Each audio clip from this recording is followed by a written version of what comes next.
Муфтият Татарстана отозвал у производителей халяльной свинины сертификат. Комитет по стандарту халяль Духовного управления мусульман ДУМ Татарстана расторг контракт с ООО «Челны мясо», которое выпустило в продажу свинину с этикеткой халяль.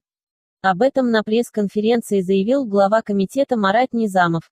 В данном случае мы видим техническую ошибку, что на нехаляльную продукцию был нанесен рекламный стикер «халяль». Это было сделано без разрешения и согласования комитета ДУМ по стандарту халяль, сказал он. Он отметил, что была проведена служебная проверка, в ходе которой были установлены факты, что свинина со стикером халяль не была полностью изъята из торговли.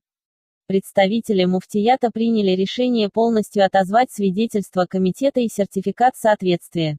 Мы, дорожа своей репутацией и доверием потребителей, решили не работать с этим предприятием, подчеркнул Низамов.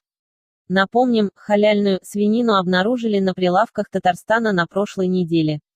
Эта этикетка «халяль» не являлась сертификатом комитета по стандарту халяль Духовного управления мусульман Татарстана.